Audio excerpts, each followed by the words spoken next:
شروع اللہ کے نام سے جو بڑا مہربان نہایت رحم والا ہے۔ مومنو، اگر تم کافروں کا کہا مان لوگے تو وہ تم کو الٹے پاؤں پھیر کر مرتد کر دیں گے، پھر تم بڑے خسارے میں پڑ جاؤ گے۔ یہ تمہارے مددگار نہیں ہیں بلکہ خدا تمہارا مددگار ہے اور وہ سب سے بہتر مددگار ہے۔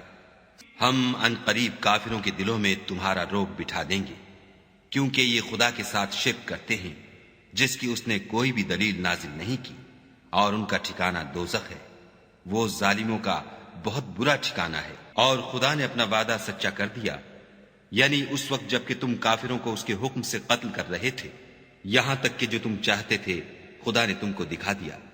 اس کے بعد تم نے ہمت ہار دی اور حکم پیغمبر میں جھگڑا کرنے لگے اور اس کی نافرمانی کی۔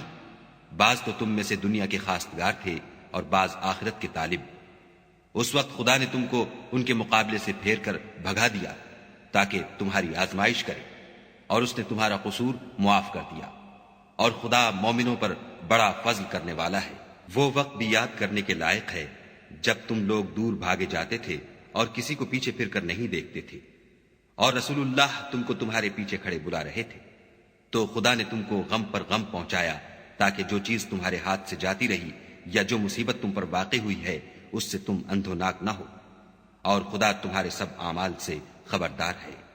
پھر خدا نے غم و رنج کے بعد تم پر تسلی نازل فرمائی، یعنی نیند، کہ تم میں سے ایک جماعت پر طاری ہو گئی، اور کچھ لوگ جن کو جان کے لالے پڑ رہے تھے خدا کے بارے میں ناحق ایام کفر کے سے گمان کرتے تھے، اور کہتے تھے بھلا ہمارے اختیار کی کچھ بات ہے؟ تم کہہ دو کہ بے شک سب باتیں خدا ہی کے اختیار میں ہیں۔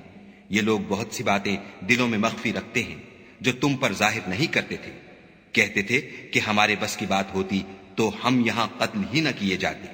کہہ دو کہ اگر تم اپنے گھروں میں بھی ہوتے تو جن کی تقدیر میں مارا جانا لکھا تھا وہ اپنی اپنی قتل گاہوں کی طرف ضرور نکل آتے۔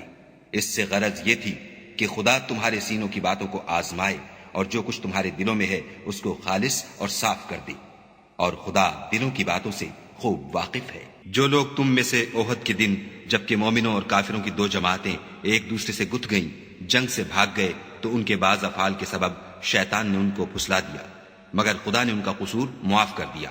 بے شک خدا بخشنے والا اور بردبار ہے۔